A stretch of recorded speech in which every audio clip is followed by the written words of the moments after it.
Last year in September, I got to go to Japan for the first time ever.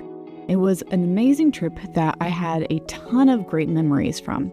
I did a lot of things as I had a huge bucket list that I wanted to do. One of those things was to experience Universal Studios. Japan's Universal Studios has more of a focus on anime-based rides and events, which is something I really wanted to experience. We went at the perfect time because there was a few events happening that I was super excited about, such as themed rides, shows, and foods from One Piece, Demon Slayer, Chainsaw Man, and Pokemon. At the time I went, I was not aware there was a Halloween Pokemon event happening. We had booked our trip half a year in advance, so most of the research results were all about One Piece and Demon Slayer, so I was happily surprised when I saw all the Halloween stuff at Universal.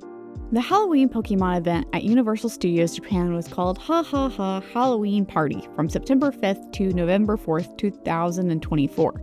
The event included a Pokemon Jumpin' Halloween party with shows and meet and greets. There was also a Pokemon Halloween themed food cafe and a ton of themed merchandise as well.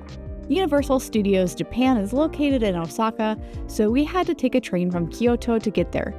For a 2-hour ride on the train, the pricing was reasonable. It was somewhere between $8 and $23. The ride went pretty smooth and we had plenty of legroom.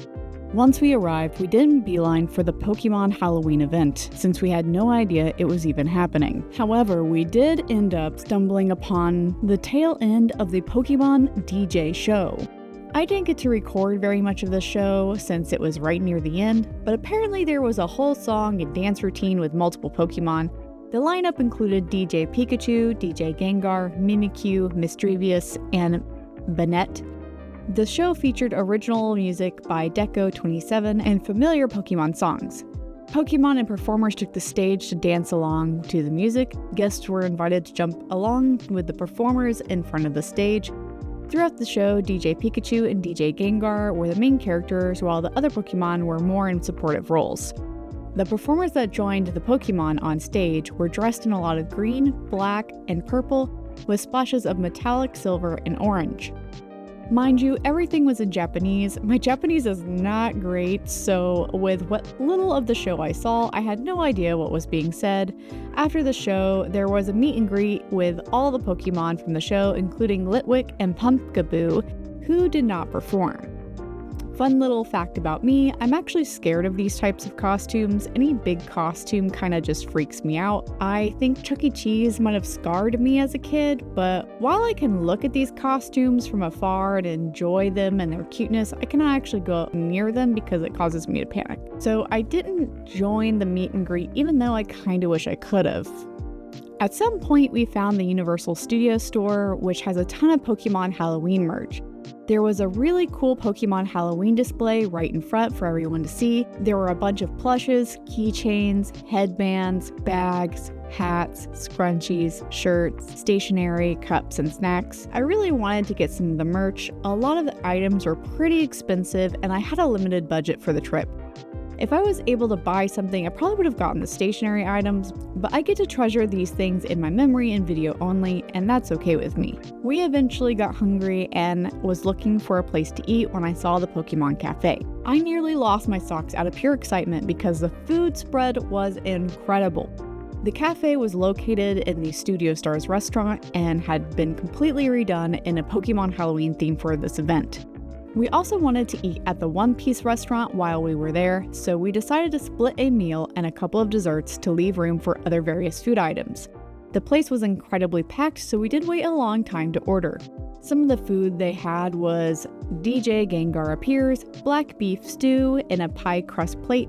This plate includes a crispy pie filled with flavorful beef stew and a rice side dish. They had Mimikyu's white cream cutlet burger plate. This dish has a white cream cutlet burger with Mimikyu bun. Mimikyu's ears stick out on top of the bun with like a cheeky smile. DJ Pikachu's lemon soda and sparkling coaster set with DJ Pikachu and his cool DJ outfit displayed on the cup. The set has a light up Pokemon Halloween coaster, which was kind of neat.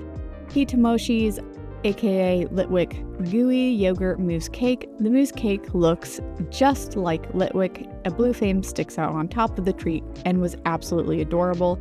Litwick and its evolutions are some of my favorite Pokemon, so I had to get this treat. Round Pumpkaboo pumpkin cake. The pumpkin cake is decorated to look like Pumpkaboo and is chocolate and pumpkin flavored. This cake was so well decorated to look like Pumpkaboo that I had to have it as well since I adored Pumpkaboo. There was also a mysterious kids set with the DJ Pikachu and DJ Gengar as its theme. It had what looked like a Pikachu burger, some sort of fried star, a noodle dish, and a mystery purple Gengar themed food item. We ended up getting the kids set, the Litwick mousse, and Pumpkaboo cake. Everything was incredibly tasty, and to be honest, I was expecting subpar flavors and textures. As an avid theme park goer in America, that's kind of the norm that theme park food is overpriced for its quality. So not only did I get to enjoy creative visuals of these food items, I got to genuinely enjoy their flavors too. They were not forgettable in any way. The Pumpkaboo cake had a moist pumpkin flavor sponge cake at the bottom layer, and there was a generous amount of rich chocolate cream on top, adding to the pumpkin flavor. I really enjoyed every bite, and so did my partner. I think he preferred this dessert over the Litwick mousse. The Litwick mousse was light and fluffy. I was pleasantly surprised that grape jam was hidden in its center, which was really good with the mousse. It had a crispy tart crust on the bottom, which was a nice crunchy addition. I absolutely adored everything about this dessert and wish I could re-experience this treat over and over again. The kids box had what I thought was a Pikachu burger, a Gengar cream puff, a sausage and noodle cup, and a mysterious fried star that I thought was a nugget.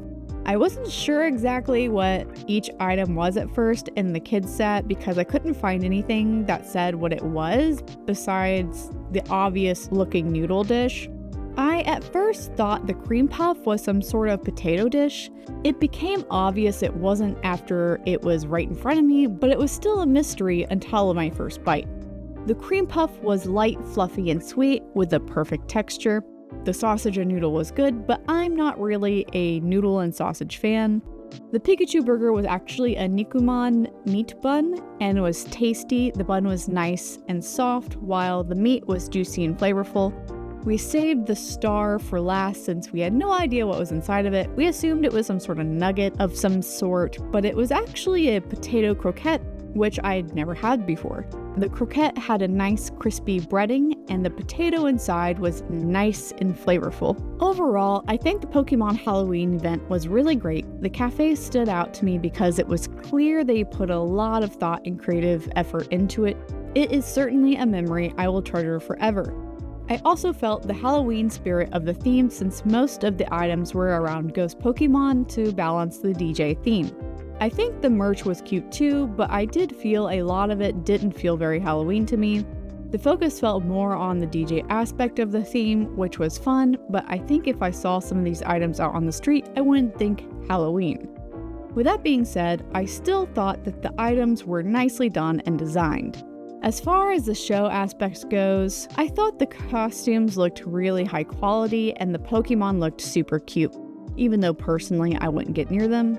I can't say too much about the aspect of the show since I missed the majority of it, but I give this event a pretty high rating because of how crazy good the cafe was. I'd go again just for that alone, to be honest. If you are a Pokemon fan, be sure to check out Universal Studio Japan for their Halloween Pokemon events because it is worth the trip. That's it for this video. I'll see you guys next time. Bye bye!